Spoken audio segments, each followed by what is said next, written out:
नमस्कार दोस्तों, smart class IQ channel पर आपका हार्दिक स्वागत है। मैं आज बात करूंगा राजस्थान के इतिहास की। राजस्थान का एक राजवंश चौहान राजवंश मैं आपको पहली वीडियो में बता चुका हूं, जिनकी 4 वीडियो मैं पहले ही इस यूट्यूब चैनल पर डाल चुका हूं। आज मैं एक राजवंश, दूसरा राजवंश आमेर का इतिहास।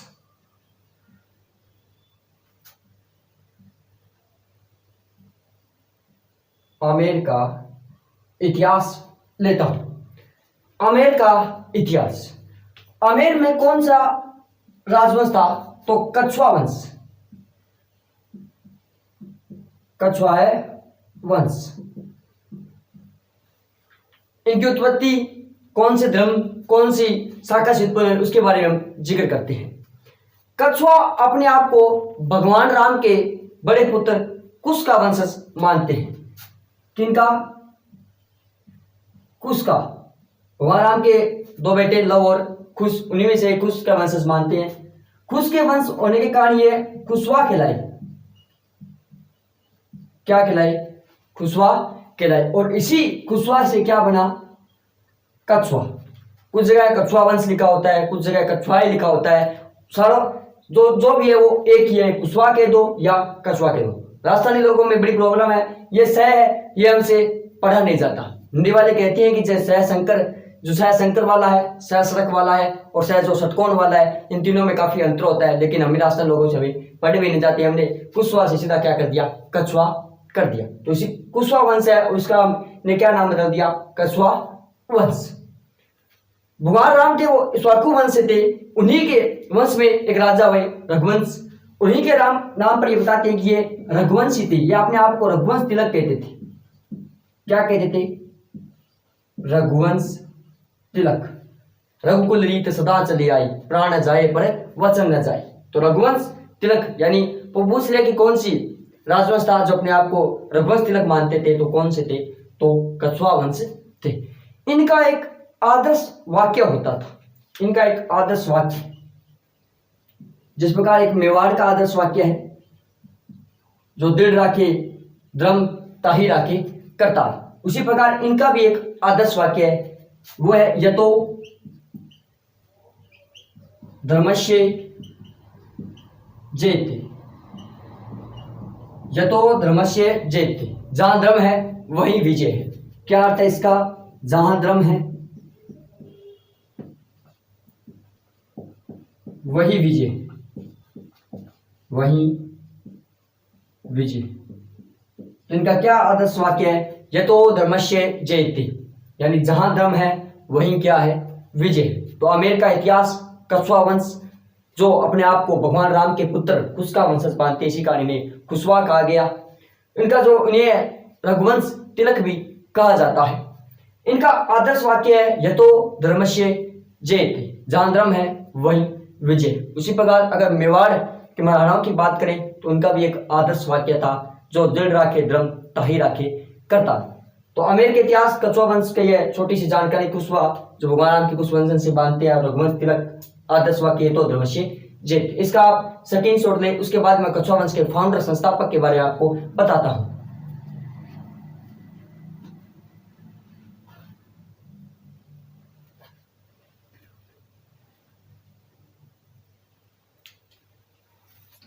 अब मैं बात करता हूं इनके फाउंडर की, संस्थापक। इनका संस्थापक कौन था?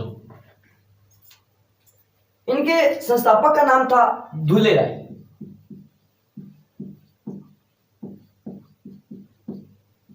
धुले राय। अगर इनके धुले राय के अगर वास्तविक नाम का पता करें तो इनका नाम था तेजकर। वैसे नाम क्या था? तेजकर। धुले राय, इसे धोला राय भी कहा जाता है। कहा जाता है कि धुले राय जो बड़ा ही वन ठंड के रहता था, बड़ा ही मतलब गोरा चिट्टा था, बड़ा फूटा बड़का लड़का था ये धुले राय। इसी कारण से धोला राय करने लगे। उसी कारण आगे जाकर जो वन ठंड के रहता है, बीन जैसा लगता है, तो बीन को धुला कहते हैं। इसी कारण इसका नाम क्या पड़ गया? धुले राय, जिसका वास्तविक नाम क्या था? तेज कर्ण। दौसा में इसका ससुराल था। दौसा में इसका क्या था? ससुराल था। और दौसा पर अधिकार था बड़ गुजरों का। दौसा में किसका अधिकार था? बड़ गुजर का। बड़ गुजर का अधिकार था कहां पर? दोसा। ससुराल वालों ने कहा कि जो ऐसा थोड़ी मदद की जाए और उन बड़े बुजुर्गों को हराकर दोसा अपने कब्जे में किया जाए। जो ऐसा ने थोड़ी मदद की और उन बड़े बुजुर्गों को हराया और दोसा पर कब्जा कर लिया। कब? 1137 में। 1137 में। हम ऐसा भी मान सकते हैं कि कछुआ वंश का संस्थापक कौन था? दुलेराय फाउंडर है आदि पुरुष मूल पुरुष। और कब? तो 1137 में। और प्रारंभिक राजधानी बनाई, कैपिटल, अपनी प्रथम कैपिटल, प्रथम राजधानी, कैपिटल। तो प्रथम राजधानी कौन सी थी कछुआ वंश की? तो दोसा थी। किसने बनाई? दुलेराय ने 1137 में बड़े बुजुर्गों को हराकर दोसा पर अपना अधिकार कर। इसी के साथ अगर हम बात करें तो एक जगह पड़ती है मांझी। मांझी पर अधिकार था मीणाओं का। मीणा राजा यहां पर अधिकार करते थे। मांझी को जीत लिया और जीतकर मांझी का नाम कर दिया रामगढ़। क्या कर दिया? रामगढ़। क्या कर दिया? रामगढ़। कहते हैं कि मीणा से जब दुलेराय युद्ध कर रहा था तो युद्ध हारने ही वाला था। बताते एक माता आती है, गुड़वाई माता, वो चमत्कार करती है और दुलेराय को जितवा देती है। उन्हीं के नाम पर रामगढ़ में एक मंदिर का निर्माण करवाता है जमुआई माता, जिसे बुढ़ाई माता भी कहते हैं, जमुआई माता। जमुआई माता मंदिर का निर्माण करवाता है कौन? तो दुलेराय। कहां पर? रामगढ़ पर। इसी कारण इनका नाम वर्तमान में जम्मू रामगढ़ भी कहते हैं। रामगढ़ को क्या कहते हैं? जम्मू रामगढ़। तो कछुआओं की कुल देवी, कुल देवी तो कौन है? जमुआई माता। अगर कछुआओं की आराध्य देवी की बात करें तो इष्ट देवी वो कौन है? तो शिला माता। और कुल देवी कौन है? जमुआई माता। मांझी पर अधिकार था मीणाओं का और रामगढ़ नाम बदल दिया मांझी को जीतकर और वहां पर जमुआई माता, जिसे आप वर्तमान जम्मू रामगढ़ है। कहा जाता है कि जम्मू जो है वहां पर भी कछुआओं का शासन था। कोई एक राजा वहां पर चला गया और वहां पर जम्मू में भी जमुआई माता का मंदिर का निर्माण करा। इसी कारण जम्मू का नाम जमुआई माता के नाम पर जम्मू पड़ गया। आगे चल के बात करें तो प्रताप सिंह नामक एक शासक भी हुआ। वो बताता भी है कि हम कछुआ वंश है, उन्हीं के भाई हैं, यहाँ से उठ कर आए। तो जम्मू जैसे मेवाड़ के जो महाराणा है वो नेपाल चले गए थे और नेपाल अपना शासन किया था, उसी प्रकार जो जम्मू में कछुआ वंश थे वो वास्तविक रूप से कहां के थे? तो वो जयपुर के थे। पहली राजधानी इनकी दोसा थी और दूसरी राजधानी थी रामगढ़। दूसरी कैपिटल कौन सी थी इनकी? दूसरी राजधानी थी रामगढ़। पहली राजधानी दुलेराय ने बनाई बड़े बुजुर्गों को हराकर दोसा को, और दूसरी राजधानी बनाई उन्होंने रामगढ़, जो मीणा को हराकर मांझी का नाम बदल कर क्या कर दिया? रामगढ़ कर दिया। तो दुलेराय, जिसे तेजगढ़ भी कहा जाता है, बड़े बुजुर्गों को हराता है, बड़े बुजुर्गों को हराता है और दोसा पर कब्जा करता है। कब? 1137 में। और प्रथम राजधानी कैपिटल बनाता है। दूसरी राजधानी बनाता है वो रामगढ़ को। मांझी पर मीणाओं का अधिकार था और मांझी का नाम बदल कर देता है रामगढ़, जिसे हम जम्मू रामगढ़ भी कहते हैं। और वहां पर अपनी कुलदेवी जमुआई माता का मंदिर का क्या करता है? निर्माण करवाता है। कौन? तो दुलेराय। दुले आप इसका स्क्रीनशॉट ले सकते हैं दोस्तों।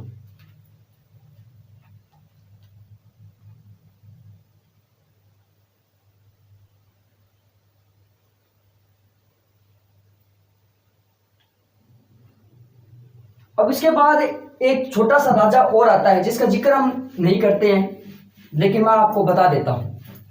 जिस प्रकार 52 युद्धों का विजेता मालदेव को कहा जाता है, 16 युद्धों का विजेता है ना अमीर को कहा जाता है, उसी प्रकार एक राजा है राजा पजवन। बताते हैं कि इसी कछुआ वंश में राजा हुए थे, राजा पजवन। इस राजा पजवन को 64 युद्धों का विजेता कहा जाता है। 64 युद्धों का विजेता किसे कहा जाता है? तो राजा पजवन। पृथ्वीराज चौहान जब संहिता का हरण करता है तो बताया जाता है कि राजा पजवन पृथ्वीराज चौहान के साथ थे। संहिता हरण के समय पृथ्वीराज के साथ, संहिता हरण के समय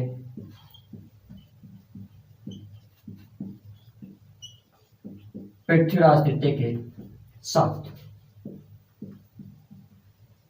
पृथ्वीराज तृतीय के साथ थे। जब संहिता का हरण किया गया तब ये किसके साथ थे? तो पृथ्वीराज चौहान के साथ थे। कनौज में बताते हैं कि कनौज के पास जयचंद घेरवाल से युद्ध करते हुए राजा पचवन की क्या हो जाती है, मृत्यु हो जाती है। राजा पचवन 64 युद्धों का विजेता, 52 युद्धों का विजेता मालदेव को कहा जाता है। तो ये भी एक कछुआ वंश में राजा पचवन कौन थे, तो राजा पचवन जिन्हें 64 युद्धों का विजेता कहा जाता है, श्योमिता हरण के समय पृथ्वीराज चौहान के साथ और जयचंद घेरवाल के साथ युद्ध करते हुए मारे जाते हैं। तो इसका आप स्क्रीनशॉट ले लें। उसके बाद में बात करता हूं कोकिल देव की, उसके बाद में बात करता हूं कोकिल देव की।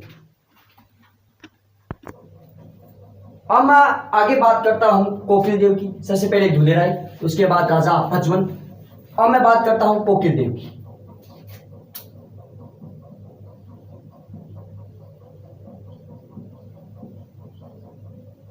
धुलेराय का पुत्र था कोकिल देव।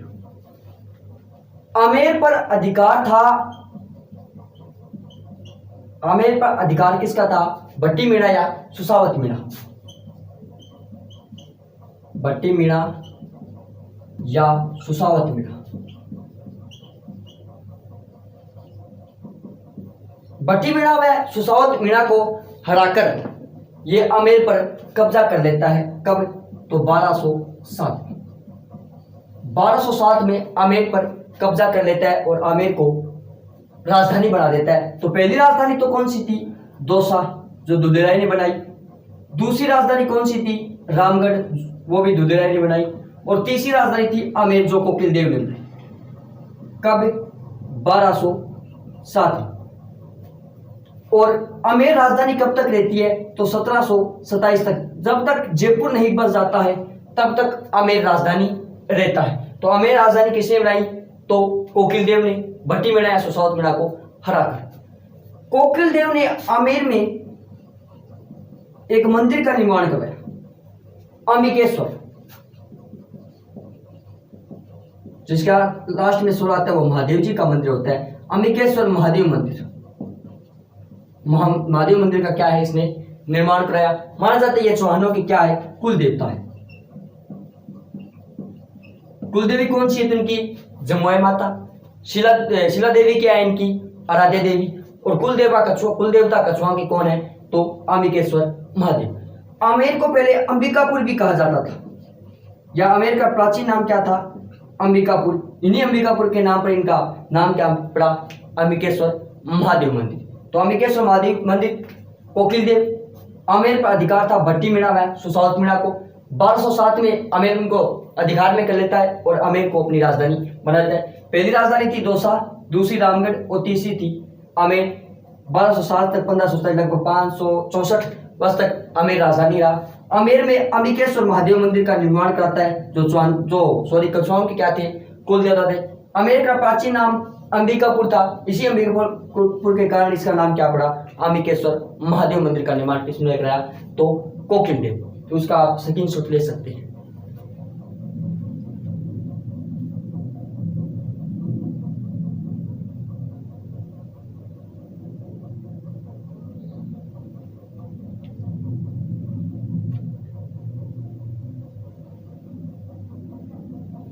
अब मैं आगे बात करता हूं रामदेव या राजदेव, एक राजा। और पूर्ण रूप से शुरू होगा एक कछुआ वंश भारमल से, लेकिन जो छोटे छोटे राजा हैं उनसे काफी क्वेश्चन आते हैं, मैं उनके बारे में आपको बता देता हूं। रामदेव या राजदेव, रामदेव या राजदेव। रामदेव ने क्या किया, आमेर में कदमी महल बनवाए। आमेर में क्या किया, कदमी महल बनवाए। क्या बनाए, कदमी महल। इसी कदमी महल में आमेर के जो राजा है उनका राज तिलक होता था। क्या होता था, राज तिलक। और राज तिलक कौन करते, तो मीणा करते। जिस क्षेत्र में ज्यादा जनजाति या ज्यादा जनसंख्या बाहुल्य क्षेत्र होगा वही राज तिलक करते। जैसे जयपुर में मीणा सर्वाधिक है तो मीणा, बीकानेर में गुदरा जाट ज्यादा है तो वो उनका राज तिलक करते, उदयपुर में भील जाता है तो उदयपुर के महाराणाओं का राज तिलक कौन करते, तो भील करते। तो रामदेव या राजदेव आमेर में कदमी महल बनवाते हैं और उनका कदमी महल में उनका क्या होता है, राज तिलक जो कौन करते हैं, मीणा करते हैं। उसी प्रकार बात करूं नोट लगाकर, उदयपुर, उदयपुर के महाराणाओं का राज तिलक भीड़ करते थे। और कहां पर? पानेरा नामक स्थान पर। पानेरा नामक स्थान पर उदयपुर के महाराणाओं का राज तिलक कौन करते थे? भीड़। उसी प्रकार मैं बात करूं जोधपुर के राठौड़ वंश की, तो इनका राज तिलक होता था सिंगार चौकी। मेहरानगढ़ दुर्ग में जगह सिंगार चौकी, मेहरानगढ़ दुर्ग।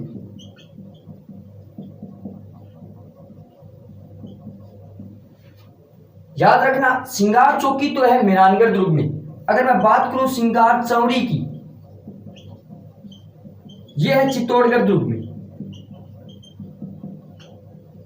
चित्तौड़गढ़ दुर्ग में। और बीकानेर के जो राठौड़ थे उनका राज तिलक करते थे गोदारा जाट।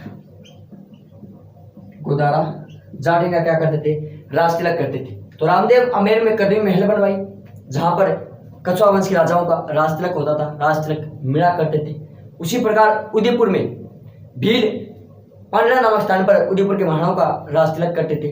जोधपुर का महाराणाओं का जो राठौड़ वंश थे उनके राजाओं का राज तिलक सिंगार चौकी नामक स्थान पर होता था, जो मेहरानगढ़ दुर्ग में स्थित है। उसी प्रकार सिंगार चौड़ी है वो चित्तौड़गढ़ दुर्ग में। याद रखना सिंगार चौकी मेहरानगढ़ दुर्ग जोधपुर में है और सिंगार चौड़ी चित्तौड़गढ़ दुर्ग में है। सिंगार चौड़ी है वो कुंभा की पुत्री रमाबाई की क्या है? विवाह की चौड़ी है। उसी प्रकार बीकानेर के जो राठौड़ वंश है उनका राज तिलक गोदारा जाट करते थे। तो ये थे रामदेव राजदेव के बारे में जानकारी, इसका आप स्क्रीनशॉट ले सकते हैं।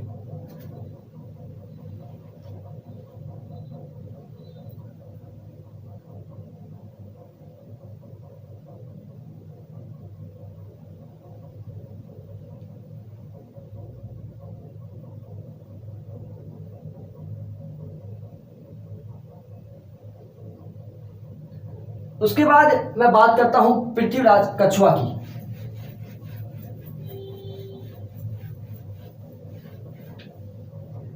बात करता हूं मैं पृथ्वीराज कछुआ।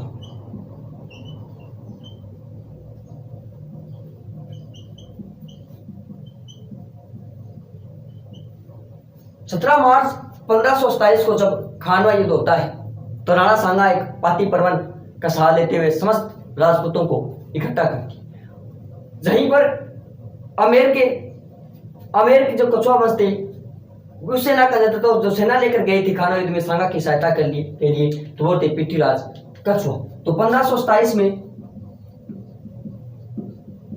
खानवा युद्ध में सांगा की सहायता की, सांगा का सामंत था ये, सहायता की। तो पृथ्वीराज कछुआ अगर आपसे पूछ ले कि 1527 खानवा युद्ध में आमेर के कछुआ वंश से कौन अपनी सेना लेकर आया था, तो पृथ्वीराज कछुआ 1527 में खानवा युद्ध में राणा सांगा की क्या करता है? सहायता करता है। इसके पुत्र पूर्णमल, सांगा और भारमल थे। पूर्णमल राजा बनाया गया। उसके बाद मैं बात करता हूं सांगा, जिसका पुत्र था एक सांगा। इसने सांगानेर बसाया। क्या बसाया? सांगा। क्या बसाया था? सांगा। उसके बाद इनमें थोड़ा युद्ध होता है भाइयों में, कौन राजा बने कौन, और अंत में राजा बनता है भारमल। कौन बनता है? भारमल, जिसे बिहारीमल भी कहा जाता है। बिहारीमल 1547 से लेकर 1573 तक भारमल का राज्यकाल है। तो सबसे पहले आमेर, अब कछुआ वंश जो भगवान कुश के वंशज मानते हैं अपने आप को, जिसे कुशवाहा कहलाए, इसी कुशवाहा से रूपांतरित होकर क्या बने? कछुआ। रघुवंश तिलक कहलाते हैं। इनका आदर्श वाक्य ये तो धर्मस्ते जयते। इनका जो फाउंडर है, संस्थापक है, वो धुले राय है। 1137 में दौसा के बड़े गुजरों को हराकर दौसा को अपनी राजधानी बनाता है। मांझी का नाम बदलकर रामगढ़ कर देता है। वहां पर अपनी कुलदेवी जमुआ माता के मंदिर का निर्माण करवाता है। उसके बाद मैंने बात की राजा पचवन 64 युद्धों का विजेता शोंगिता हरण के समय पृथ्वीराज चौहान के साथ था, और जो कनौज के पास जयचंद घेड़वाल के साथ युद्ध करते हुए मारा जाता है। उसके बाद मैंने बात की कोकिल देव। आमेर पर अधिकार था भट्टी मीणा या सुसावत मीणा को, तो 1207 में हराकर आमेर को तीसरी राजधानी बनाता है। और आमेर 1727 तक, जब तक जयपुर ना बच जाए तब तक वो राजधानी रहता है, लगभग 564 वर्ष तक। आमेर का पुराना नाम अंबिकापुर था, और आमेर में वो अपने कछुआओं के कुल देवता अंबिकेश्वर महादेव मंदिर का निर्माण करता है। उसके बाद पृथ्वीराज कछुआ 1527 में खानवा युद्ध में सांगा की सहायता करता है। और उसके बाद राजदेव या रामदेव था, कदमी महल का निर्माण करवाया आमेर में, जहां पर कछुआ वंश के राजाओं का राज तिलक होता था, मीणा करते थे। और पृथ्वीराज कछुआ खानवा युद्ध में सांगा की सहायता के लिए जाता है, उनका राजा भारमल या बिहारीमल राजा बनता है, और यहीं से कछुआ वंश का पूर्ण रूप से इतिहास स्टार्ट होता है, भारमल या बिहारीमल। तो इसका आप स्क्रीनशॉट ले लें, उसके बाद में भारमल और बिहारीमल के बारे में आपको बताता हूँ।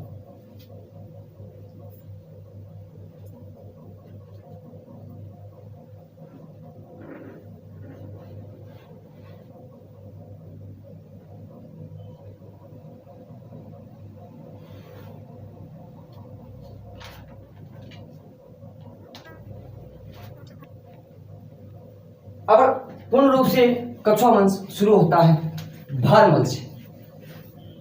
कहां से? तो भारमल से।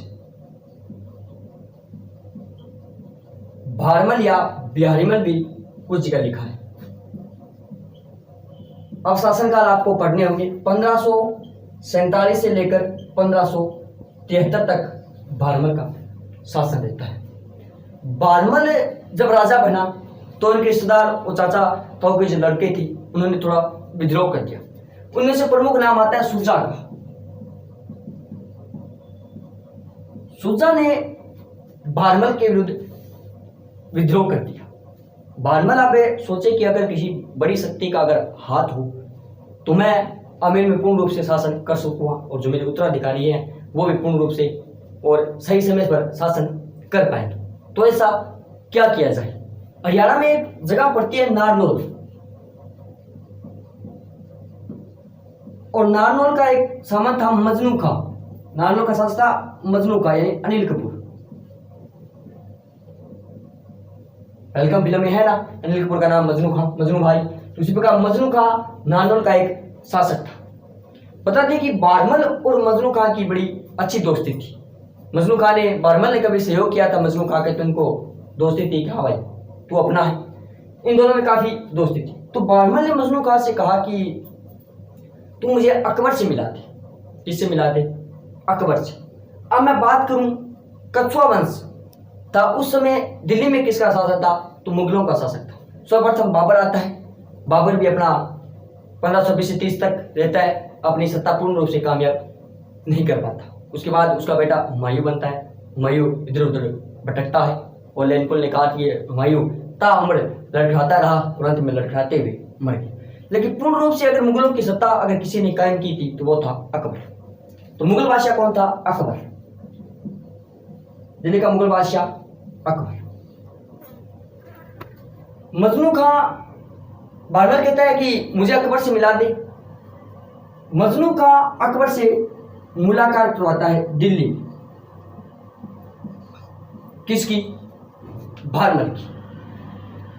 बात ऐसी है कि जब भारमल जाता है तो वहां पर दो हाथी आपस में लड़ते हैं। एक हाथी थोड़ा बिचर जाता है, गुस्से में आ जाता है, कंट्रोल नहीं होता है। सब है जो दूर लोग खड़े थे वो इधर उधर भाग रहे हैं कि हाथी पागल हो चुका है, सबको मार देंगे। ये दृश्य भारमल देख रहे थे। भारमल इन हाथियों के बीच जाकर खड़े हो जाते हैं, खड़े होकर उन्हें दूर करता है। अकबर सोचता है कि ये रांगड़ आदमी कौन है? ये रांगड़ आदमी पूछता है कि ये राजस्थान की रियासत आमेर की रियासत राजस्थान में एक जगह आमेर की रियासत के राजा भारमल है। तो अकबर ने कहा बढ़िया है। हाथियों को उन्होंने शांत किया, कभी इनको इनाम देंगे। उतनी बात होती है, भारमल अकबर से पूर्ण रूप से मिल नहीं पाता है। अब अकबर ख्वाजा साहब की गरीब नवाज की दरगाह पर परवरदिगार की दरगाह पर आता था। बताते हैं कि अकबर दरगाह पर 14 बार आया था। वहीं पर अकबर आ रहा था और सांगानेर में एक व्यक्ति था चगताई खां। चगताई खां चगताई खां के सहयोग से अकबर और भारमल की क्या होती है? सर्वप्रथम मुलाकात। भारमल के साथ क्या होती है? अकबर की मुलाकात होती है। भारमल कहते हैं कि आप पधारे, हमारे महल में आए, उसकी शोभा बढ़ाए। अकबर कहता है कि अभी तो मैं गरीब नवाज परवरदिगार की दरगाह पर जा रहा हूँ, आते टाइम देखूंगा। और वहां से अकबर दरगाह पर चला जाता है। अब बात आती है 1562 की। जनवरी के आसपास 1562 में अकबर वापस आता है। बताते हैं कि भारमल उनके सामने जाकर उनका स्वागत करता है और सांबर में 1562, अगर एग्जैक्ट डेट की बात करूं तो 20 जनवरी 1562, 20 जनवरी 1562 को इन दोनों की मुलाकात होती है सांबर में। कहां? सांबर में। और भारमल अकबर की अधीनता स्वीकार कर लेता है। यानी अकबर की अधीनता कब स्वीकार की? अकबर की अधीनता तो 20 जनवरी 1562 को भारमल अकबर की अधीनता स्वीकार कर लेता है। राजस्थान की प्रथम रियासत जिसने मुगलों की अधीनता स्वीकार की तो वो है आमिर। राजस्थान का प्रथम वंश जिसने मुगलों की अधीनता स्वीकार की वो है कछुआ वंश। राजस्थान का प्रथम कछुआ राजा जिसने मुगलों की अधीनता स्वीकार की वो है भारमल या बिहारीमल। भारमल की पुत्री थी जिसका नाम था हरकाबाई। हरकाबाई, भारमल की पुत्री का नाम क्या था? हरकाबाई। भारमल हरकाबाई की शादी कर देता है अकबर के साथ। क्या कर देता है? अकबर के साथ इनकी शादी कर देता है। कब? तो 6 फरवरी 1562 को अकबर व भारमल का क्या हो जाता है, सॉरी अकबर और हरकाबाई का क्या हो जाता है? विवाह हो जाता है। इनका विवाह कहाँ हुआ था? तो सांबर। एक बार प्रश्न पूछा कि अकबर व जोधाबाई की विवाह स्थली कौन सी थी? तो सांबर। अकबर ने हरकाबाई को एक उपाधि दी थी मरियम उजमानी यानी पटरानी। मरियम उजमानी यानी इसका होता है पटरानी। तो अधीनता स्वीकार कब की? 20 जनवरी 1562 सांबर अकबर की अधीनता स्वीकार की। और 6 फरवरी 1562 को भारमल ने अपनी पुत्री हरकाबाई का विवाह किसके साथ कर दिया? अकबर के साथ कर दिया। कहां? सांबर में। हरकाबाई जिसे हम मरियम उजमानी के नाम से भी जानते हैं, मरियम उजमानी की उपाधि वो अकबर ने दी थी। तो राजस्थान की प्रथम रियासत मुगल अधीनता स्वीकार की आमिर। प्रथम वंश मुगल अधीनता स्वीकार की कछुआ। प्रथम राजा जिसने मुगलों की अधीनता स्वीकार की व वैवाहिक संबंध स्थापित किए तो वो कौन थे? भारमल या बिहारीमल। भारमल या बिहारीमल थे। तो इसका आप स्क्रीनशॉट लें, उसके बाद मैं भारमल के बारे में और बताता हूं।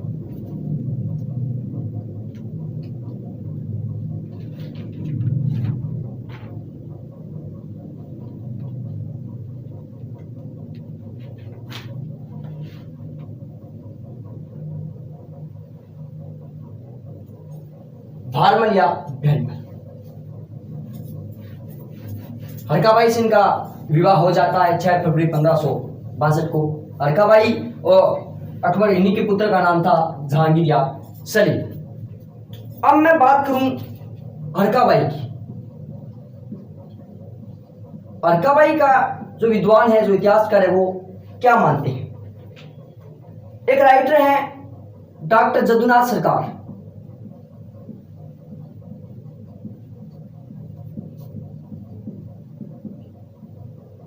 इनकी एक पुस्तक है ए हिस्ट्री ऑफ जयपुर।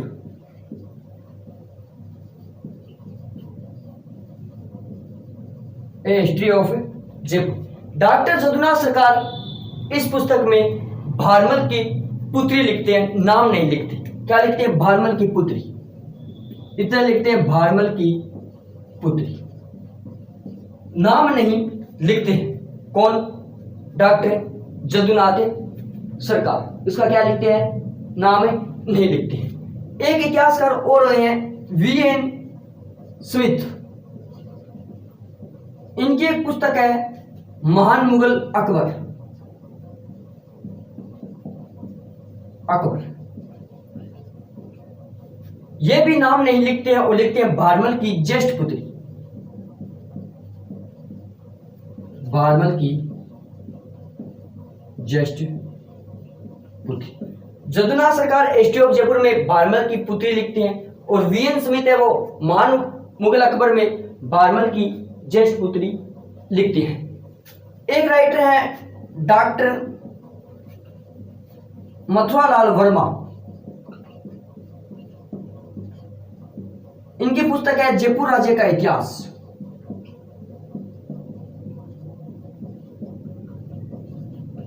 इनकी पुस्तक का नाम क्या है? जयपुर राज्य का इतिहास। ये विवाह का जिक्र नहीं करते, विवाह का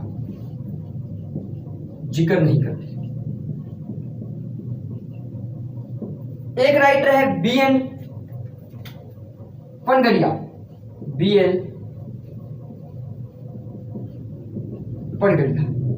इनकी पुस्तक है राजस्थान का इतिहास। इसमें हरकाबाई का नाम हुरकाबाई लिखते हैं, हुरकाबाई लिखते हैं। अगर बात करें अकबर की पुस्तक अकबरनामा व जहांगीर की पुस्तक जहांगीरनामा में जोधाबाई का जिक्र भी नहीं, यानी हरकाबाई का जिक्र भी नहीं। किसमें? अकबरनामा और जहांगीरनामा, इसमें इनका जिक्र भी नहीं है। बीकानेर वंशावली है, उसमें भी हरकाबाई का नाम मिलता है। तो डॉक्टर जदुनाथ सरकार ए हिस्ट्री ऑफ जयपुर में भारमल की पुत्री लिखते हैं। उसके बाद VN स्मिथ महान मुगल अकबर, इसमें भारमल की ज्येष्ठ पुत्री लिखते हैं। डॉक्टर मथुरालाल शर्मा जयपुर राज्य का इतिहास, विवाह का जिक्र तक भी नहीं करते हैं। VN पनगड़िया इनकी पुस्तक राजस्थान का इतिहास में हुरकाबाई नाम लिखते हैं। अकबरनामा व जहांगीरनामा में हरकाबाई का कोई जिक्र नहीं है। हरकाबाई कहा जाता है कि भारमल का एक मित्र था, मुस्लिम मित्र था, उसकी मृत्यु हो गई, उसकी पुत्री थी जिसका नाम हरकाबाई बताया जाता है। तो जब वो मरा तो भारमल से कहा कि अगर कि मेरी पुत्री को तू संभाल और इसका मेरी एक इच्छा है कि इसका विवाह तुम एक मुसलमान के साथ करेगा। बताया जाता है कि भारमल ने ऐसा ही किया। मुगल अधीनता स्वीकार करने के बाद इस हरकाबाई का विवाह अकबर के साथ किया, क्योंकि उसके मित्र से उसने वचन दिया था। इसी कारण यह भी माना जाता है कि भारमल ने उस मित्र के वचन को निभाया था। तो भारमल, बिहारीमल, हरकाबाई, डॉक्टर जदुनाथ सरकार, VN Smith, BL Panagariya, doctor Mathuralal Sharma, Jahangirnama, Akbarnama में हरकाबाई का जिक्र। इसका स्क्रीनशॉट ले, उसके बाद भारमल के बारे में और जिक्र करते हैं।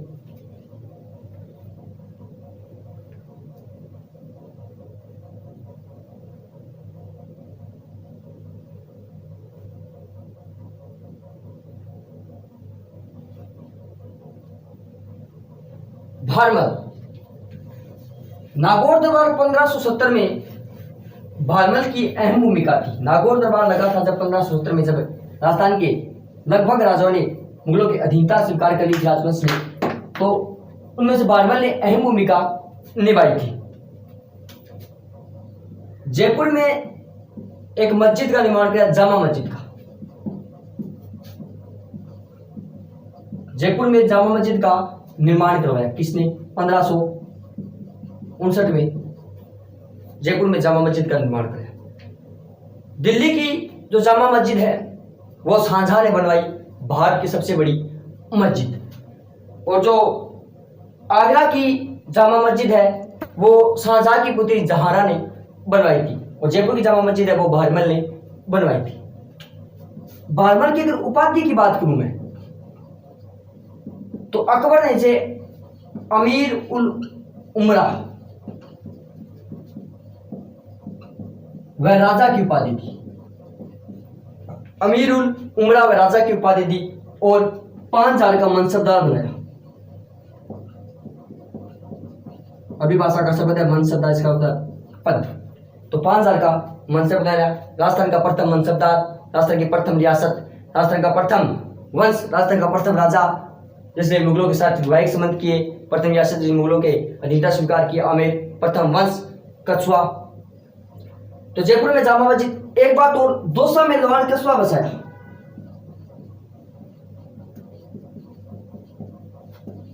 लोहारा कस्बा बसाया किसने? तो भारमल ने। तो भारमल 1547 से लेकर 73। भारमल एक, अगर प्रश्न पूछे जाए तो याद रखना भारमल एक मतलब राजस्थान की प्रथम रियासत जिसने मुगलों की अधीनता स्वीकार की, तो आमेर।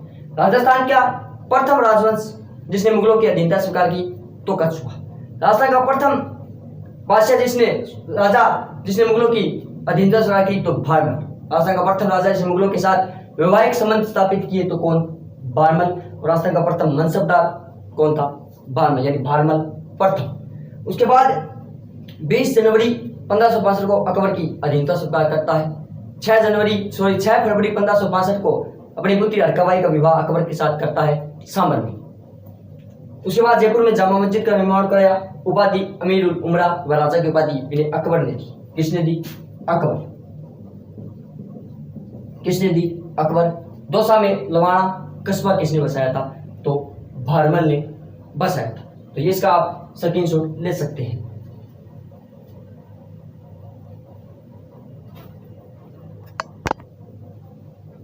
अब मैं आगे बात करता हूं भगवान दास की।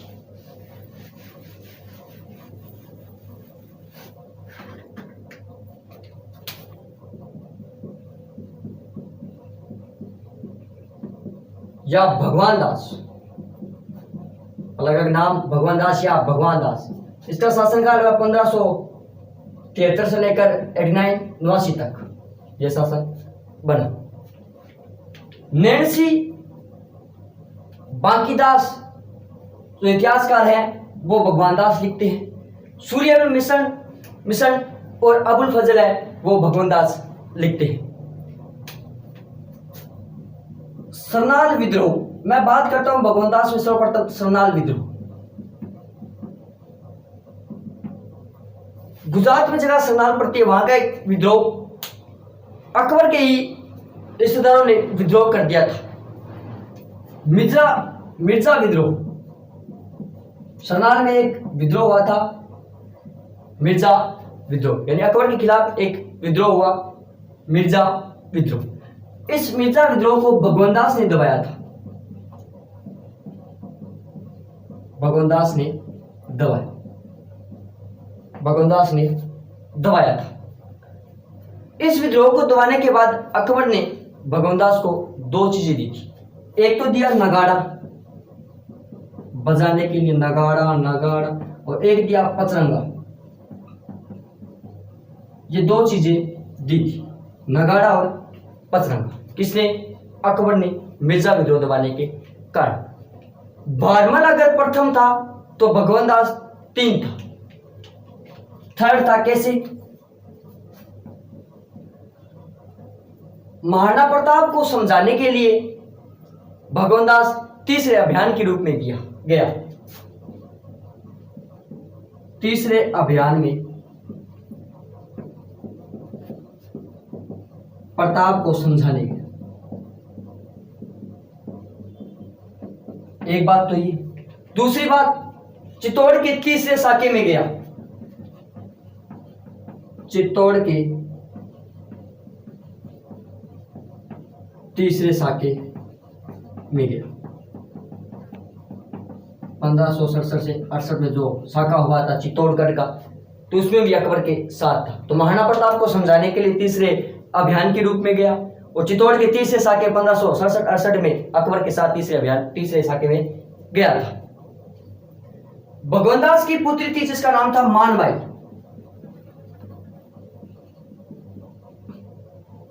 इस मानबाई का विवाह भगवान दास ने जहांगीर से कर दिया, जहांगीर या सलीम से कर दिया, और इन्हीं से उत्पन्न पुत्र का नाम था खुसरो। क्या था? खुसरो। जहांगीर पैगमास्टर था, यानी दरड़ पिता जहांगीर। मानबाई इनके हाथों से बड़ी परेशान थी दारू पीने के कारण। इसी कारण मानबाई ने आत्महत्या कर ली, सुसाइड।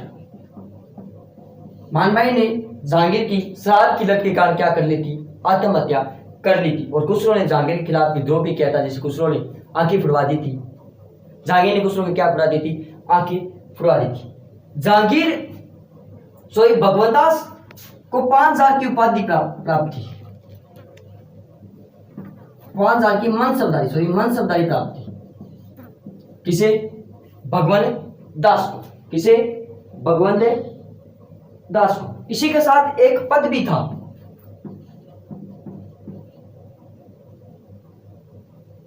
शिल्पलाल। एक पद भी इसे प्राप्त था। ये दोनों ही पद किसी एक व्यक्ति को मिले थे। वो तो कौन थे? भगवान दास। अमीर उल उमरा की उपाधि भारमल को मिली थी। वह राजा की उपाधि और 5000 का मनसबदार राजस्थान का प्रथम मनसबदार भारमल था। वहीं 5000 की मनसबदारी व सिर्फ सलाह का पद भगवान दास को मिला था। तो भगवान दास 1573 से 89 सरनाल विद्रोह, मिर्जा विद्रोह दबाया। अकबर ने खुश होकर नगाड़ा व पसरंगा दिया। नगाड़ा बजाने के काम आता है।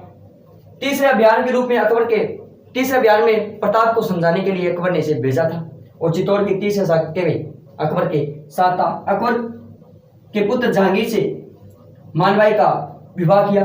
इसी उत्पन्न पुत्र का नाम खुसरो था। 5 साल की मानसबदारी में सिर्फ शाह का पद किसे प्राप्त था? तो भगवान दास को प्राप्त था। इसका सेकेंड शॉट ले ले।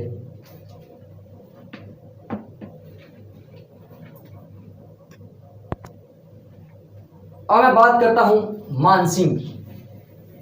कछुआ वंश का बहादुर राजा, पराक्रमी, साहसी, शानदार, सूझबूझ का राजा, समझदार, नाम है मानसिंह।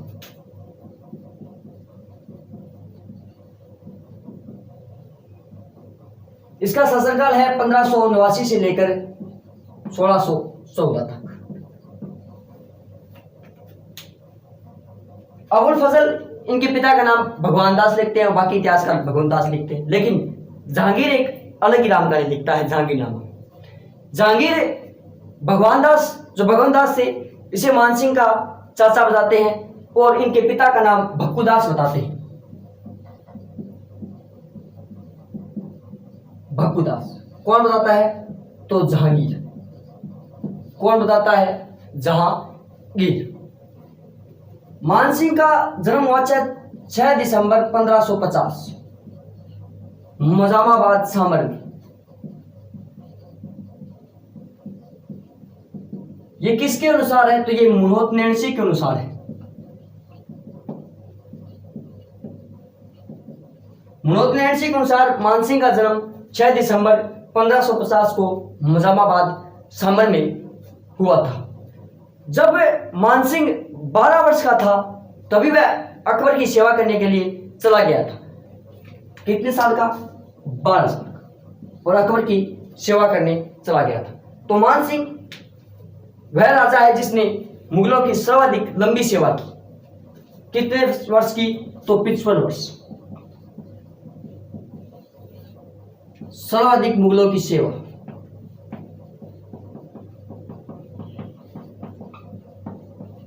सर्वाधिक मुगलों की सेवा किसने की? तो मानसिंह ने की, लगभग 55 वर्ष। मानसिंह व अकबर की सर्वप्रथम मुलाकात रतनपुरा में हुई। मानसिंह व अकबर की मुलाकात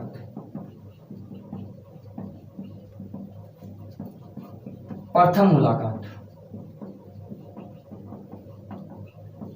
कहाँ हुई थी? तो रतनपुरा में हुई थी। अकबर का ये धीरे धीरे सहयोग करने लगा। अकबर अब इसे एक अलग ही रूप देने लगा।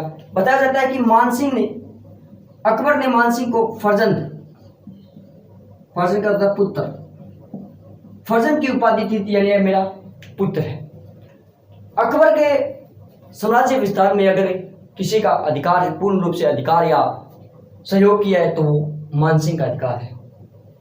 मानसिंह एक अच्छे व्यक्ति थे, लेकिन इनकी पार्टी बड़ी गलत थी। एक व्यंग्य याद आता है जब लालू प्रसाद यादव ने अटल बिहारी वाजपेयी के लिए कहा था कि व्यक्ति बड़े अच्छे हैं, लेकिन इनकी पार्टी जो बीजेपी है वो बड़ी गलत है। उसी प्रकार मानसिंह है, उनके व्यक्ति बड़े अच्छे थे, लेकिन इनकी पार्टी थी वो गलत थी। हल्दीघाटी युद्ध को छोड़कर अगर मानसिंह के युद्धों की बारे में पता करें तो हर युद्ध मानसिंह ने जीता है, केवल हल्दीघाटी को छोड़कर। मानसिंह अकबर के साम्राज्य विस्तार में मानसिंह का बहुत बड़ा योगदान है, क्योंकि मानसिंह धीरे धीरे अकबर का काबुल से लेकर बंगाल की खाड़ी तक अकबर के साम्राज्य को यह पूर्ण रूप से स्थापित कर देता है। तो मानसिंह बड़ा ही साहसी, बहादुर, पराक्रमी व सूझबूझ व समझदार व्यक्ति था। कौन? मानसिंह। तो मानसिंह व अकबर की मुलाकात सर्वप्रथम रतनपुरा में होती है और वहां पर उन्हें फर्जंद उपाधि दी जाती है। मानसिंह अकबर के साथ सर्वप्रथम 1569 में रणथंभौर अभियान पर गया था। किसके विरुद्ध? तो सूरजनहाड़ा के विरुद्ध।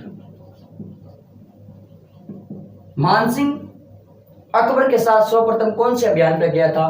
तो 1569 में रणथंभौर के सूरजनहाड़ा के विरुद्ध मानसिंह गया था। वहां अकबर मानसिंह की वीरता को देख लेता है और काफी प्रभावित होता है और अकबर को शाहजहां की मनसबदारी देता है।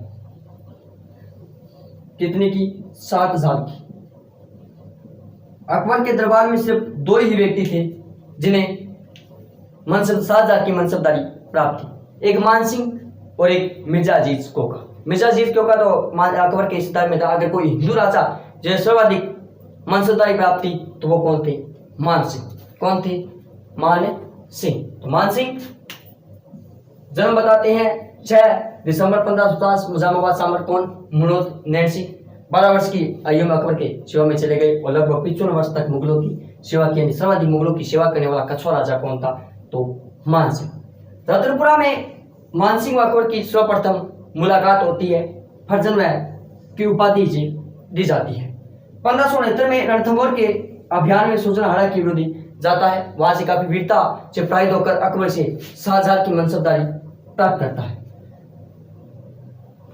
अकबर मान सिंह जब बिहार में था तब उनके पिता का निधन हो जाता है। तब जब इनका राजतिलक हुआ था मान सिंह का, तब इसे 5,000 की मनसबदारी थी, लेकिन बाद में बाद में अकबर ने इसके कितनी मनसबदारी कर दी? तो 7,000 की मनसबदारी कर दी थी। तो मान सिंह 1589 से 1614 तक, तो इसका आप स्क्रीनशॉट ले सकते हैं।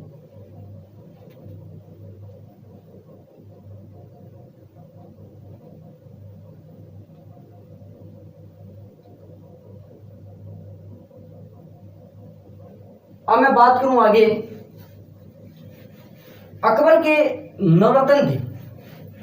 इन नवरत्नों में मान सिंह का भी स्थान था। अकबर के 9 रत्न थे, उसमें मान सिंह का भी जिक्र था। तो अकबर के 9 रत्न कौन कौन से थे? तो बात बात में अमडियस,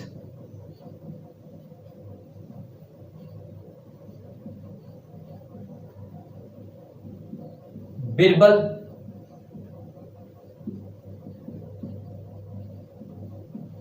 अबुल फजल, तानसेन, भगवान दास, अब्दुल रहीम खान खाना,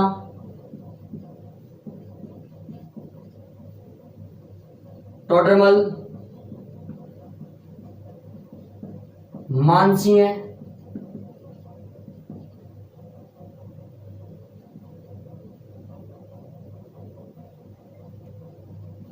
मुल्ला दो प्याजा, हकीम हुकाम। भगवानदास की जगह कुछ इतिहासकार फेजी भी लिखते हैं। क्या लिखते हैं? फेजी। तो अकबर के नौतनों में भी मानसिंह का स्थान था। तो बात बात में अमडियस, बिरबल, अबुल फजल, तानसेन, भगवानदास, अब्दुल रहीम खान खाना, टोडरमल, मान सिंह, मुल्ला दो प्याजा और हकीम हुकाम। मान सिंह, अकबर का एक दरबार लगा था, मान सिंह उस दरबार में आया हुआ था। बताया जाता है कि मान सिंह अपने रूप में थोड़ा काला था, रांगा टाइप का आदमी था। तो अकबर ने हंसी मजाक में पूछ लिया मान सिंह से कि मान सिंह ने जब सुंदरता ईश्वर दे रहा था तुम्हारा, तब तुम कहाँ थे? तुम इतने काले हो, तुम कहाँ थे? तब मान सिंह ने बड़ा प्यारा सा उत्तर दिया। मान सिंह ने कहा कि जब सुंदरता बन रही थी तब मैं वीरता और उदारता मांगने चला गया। अकबर इस व्यंग्य से बड़ा खुश हुआ। तो इनके अकबर के 9 रत्नों में शामिल था कौन? मान सिंह। ये अकबर के क्या है? 9 रत्न थे। उसी में से एक रत्न था कौन? मान सिंह। आमेर का राजा कौन? मान सिंह। तो इसका आप स्क्रीनशॉट ले सकते हैं। ये क्या है? अकबर के 9 रत्न। अकबर के 9 रत्न, 9 स्तंभ: बिरबल, अबुल फजल, तानसेन, भगवानदास या फेजी, अब्दुल रहीम खान खाना, टोडरमल, मान सिंह, मुल्ला दो प्याजा और हकीम हुकाम।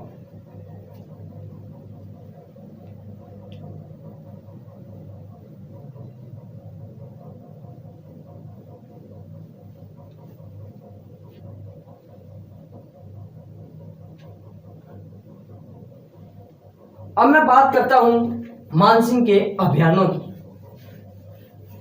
अकबर के साम्राज्य विस्तार में अगर किसी व्यक्ति का, अगर हिंदू राजा का सबसे बड़ा हाथ है तो वो है मानसिंह।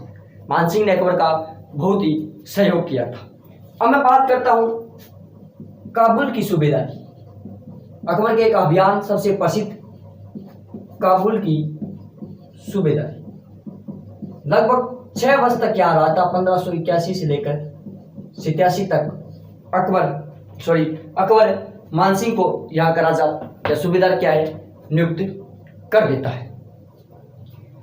काबुल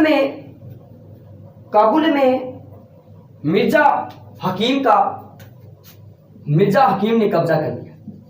मिर्जा हकीम ने कब्जा कर लिया। तो अकबर मानसिंह को भेजता है और मानसिंह इस मिर्जा हकीम को हराकर पूर्ण रूप से काबुल अफगानिस्तान में एक जगह पड़ती है और पूर्ण रूप से वहां पर कब्जा कर लेता है।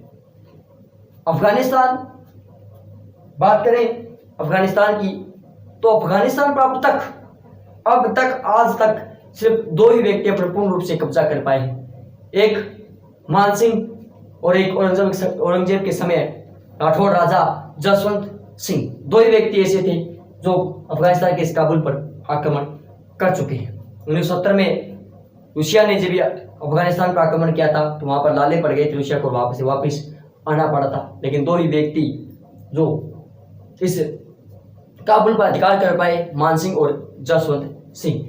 मिर्जा हकीम ने काबुल पर कब्जा कर लिया और मानसिंह को अकबर भेजता है और मानसिंह मिर्जा हकीम को हरा देता है। वहां पर 5 कबीले थे, उन कबीलों को भी हराता है। 5 कबीलों को हराया। किसने? मानसिंह ने। इन्हीं 5 कबीलों को हराकर आमेर का जो ध्वज था वो पचरंगा कर दिया। क्या कर दिया? पचरंगा। पहले जो झंडा था आमेर का वो ऐसे था, सफेद रंग का, उसमें 6 टहनियां थी।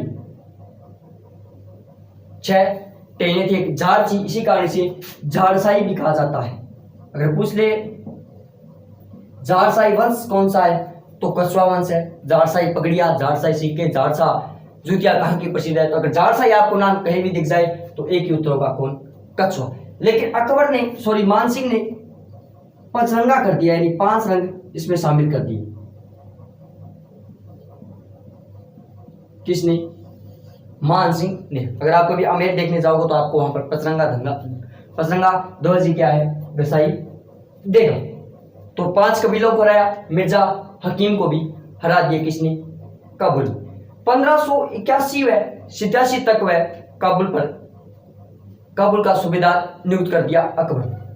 धीरे धीरे वो अब हिंदुओं को ज्यादा महत्व देने लगा, मुसलमान को अत्याचार करने लगी। अकबर को इस बात का पता चला तो अकबर ने मानसिंह को वापस बुला दिया और कहीं और का सूबेदार क्या है नियुक्त कर दिया।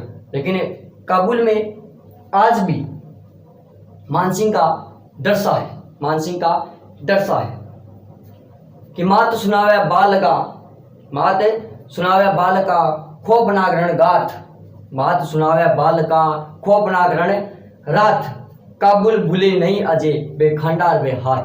कि मात सुनावे बालका कि माता है वो अपने बच्चे को सुना रही है, खोप ना ग्रहण गाथ, और उन रण की वो खोप गाथाओं को सुना रही है। काबुल अजय तक नहीं बुला, यानी काबुल है वो आज तक नहीं बुला, बेखंडार बे हाथ, यानी मानसिंह वो अपने हाथ में भला रखता था, यानी मानसिंह के वो खंडा यानी भला और वो हाथ। की बात सुनावे बालका खोप ना ग्रहण रात, काबुल अजय तक नहीं बुला, वो खंडा और वो हाथ। तो मानसिंह काबुल के सूबेदार नियुक्त करता, लगभग 6 वर्ष तक काबुल में रहता है। कितने वर्ष तक? 6 वर्ष तक। कौन? मानसिंह।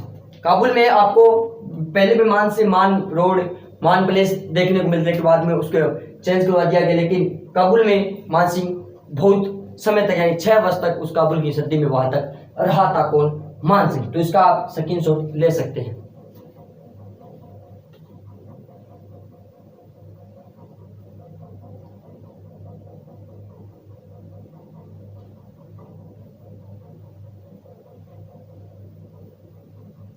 अब मैं बात करता हूं काबुल के बाद बंगाल की सूबेदारी।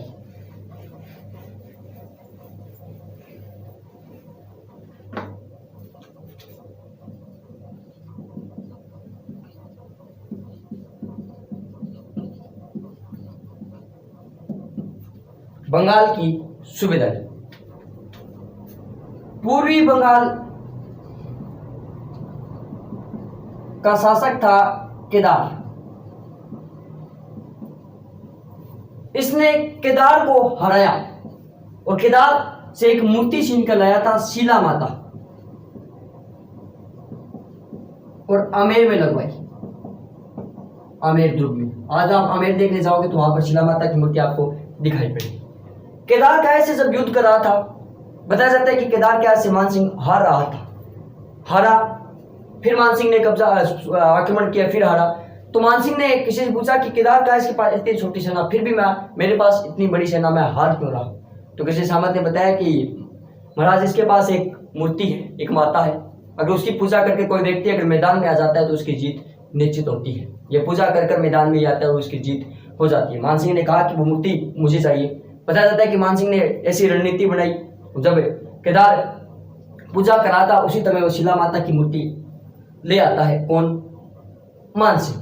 केदार दूसरे दिन युद्ध में आता है और केदार का हार जाता है, किससे? मानसिंह ने। और मानसिंह शीला माता की मूर्ति लेकर और कहां पर स्थापित कर देता है? आमेर में। मैंने सबसे पहले बताया कि उनकी जो कुल देवी है वो जमुई माता है, लेकिन इनकी इष्ट देवी, आराध्य देवी कौन है कछुआ वंश की? तो वो है शीला, शीला माता। और उनकी कुल देवता है वो अंबिकेश्वर महादेव। मानसिंह ने बंगाल को 3 भागों में विभाजित कर दिया। कितने भागों में? 3 भागों में। कितने भागों में? 3 भागों में बंगाल को विभाजित कर दिया। अलग अलग नाम दिए, वीरभूमि, मानभूमि, सिंह भूमि, यानी वीर मान सिंह, वीर मान सिंह, वीर मान सिंह। और इसके आगे क्या लगाना है? वीरभूमि, मानभूमि और सिंह भूमि। अकबर ने बंगाल में मानसिंह ने अकबर नगर बसाया, अकबर नगर बसाया, जिसे वर्तमान में राजनगर या राजमहल भी कहते हैं, राजनगर।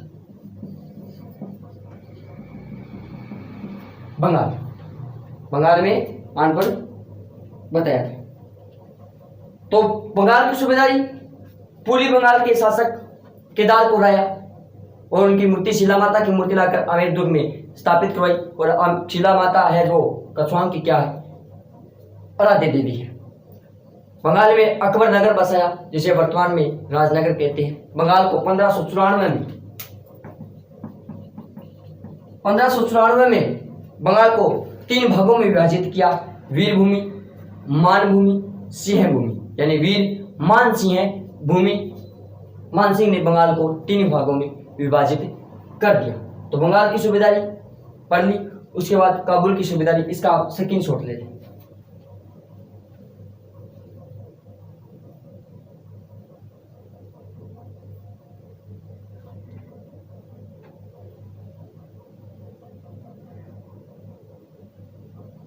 अब मैं बात करता हूं बिहार की सूबेदारी की।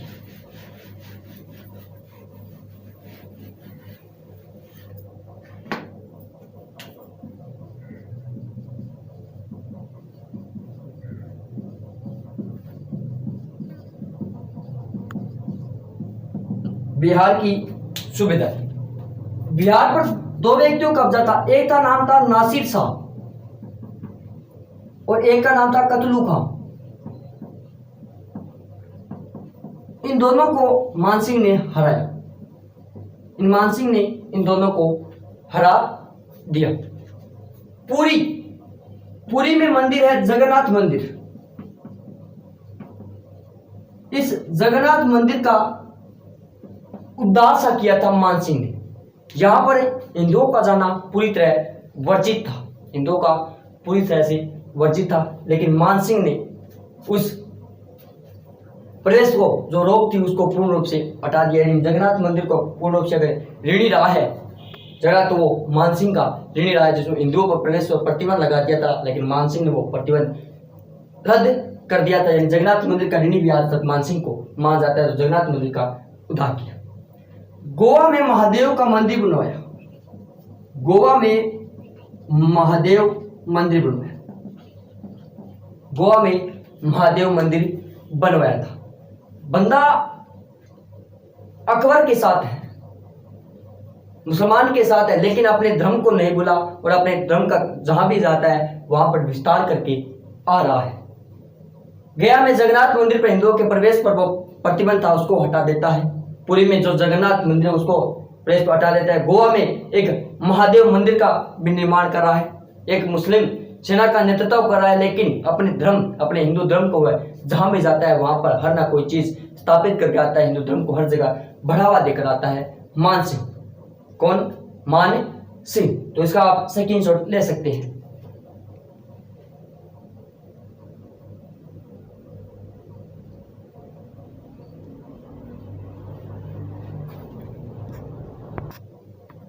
अब मैं आगे बात करता हूं मान सिंह की।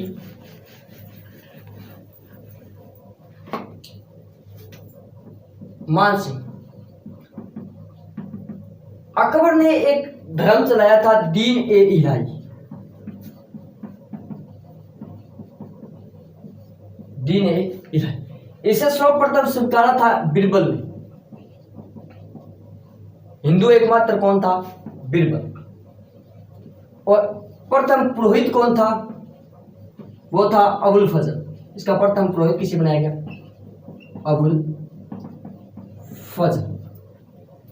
अकबर ने मान सिंह को कहा कि आप इस धर्म को स्वीकार कर लें, आप इस धर्म को स्वीकार कर लें। अकबर, मान सिंह ने अकबर का उस व्यंग्य पर जवाब दिया कि जब दिल पर हिंदू धर्म की मोहर लग गई तब अन्य धर्म स्वीकारने का नहीं। जब दिल पर हिंदू धर्म की मोहर लग गई तो अन्य धर्म स्वीकारने का नहीं। आपके लिए ये सर हाजिर है, ये धर्म नहीं। मैंने आपको अपना सर दिया, जहां आप कहोगे वहां कटवा सकता हूं, जहां आप भेजो वहां जा सकता हूं, लेकिन अपने धर्म को नहीं छोड़ सकता। एक सूफी संत थे शाही दौलत, सूफी संत थे एक शाही दौलत।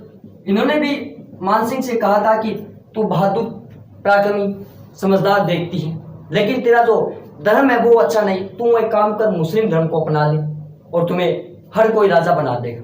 तो मान सिंह ने कहा कि अब तो उम्र निकल चुकी है, अगले जन्म में दुआ करता हूं कि अल्लाह मुझे मुसलमान बनाए। अब इस जन्म में मैं मुसलमान नहीं बन सकता। यानी बंदा खुद मुस्लिम सेना का नेतृत्व कर रहा है, लेकिन अपने धर्म, हिंदू धर्म को नहीं छोड़ रहा है।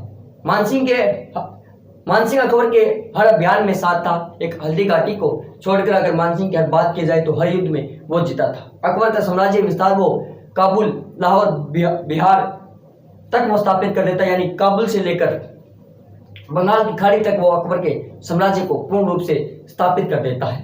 यानी अकबर का एकमात्र बहादुर सेनापति अगर कोई हिंदू था तो सिर्फ मान सिंह ही था। तो मान सिंह, जिसमें काबुल की सूबेदारी, बिहार की सूबेदारी, लाहौर की सूबेदारी भी कुछ करता है, फिर बिहार की सूबेदारी, बंगाल की सूबेदारी, काबुल की सूबेदारी मान सिंह करता है। भरोसा कायम कर दिया था अकबर का पूर्ण रूप से मान सिंह ने। तो मान सिंह के बाद में आज तक यहीं तक करता हूं। अब आगे के मान सिंह का जो स्थापत्य काल है, कहाँ कहाँ पर उसने मंदिर बनवाए, कहाँ कहाँ पर दुर्ग बनवाए, कौन सी मंदिर, कौन सी किले का ऐसे निर्माण किया, उसके बारे में अगली वीडियो, जो इसका साहित्य काल है, जो उसके दरबार में मुरारीदान, पंडित विठल जैसे व्यक्ति, हयाबाट जैसे व्यक्ति इनके दरबार में रहते थे, उसके बारे में अगली वीडियो में आपको बताऊंगा। तो यह था जयपुर का कछुआ वंश, आमेर का इतिहास, जो मान सिंह तक हम पढ़ चुके हैं। मान सिंह की जो कुछ बातें रही हैं वो अगली वीडियो में आपको बताऊंगा। तो आपको क्लास कैसी लगी हो कमेंट बॉक्स में जरूर बताएं, अपने साथियों में शेयर करें और इस चैनल को जरूर सब्सक्राइब करें। तो जय हिंद, जय भारत दोस्तों।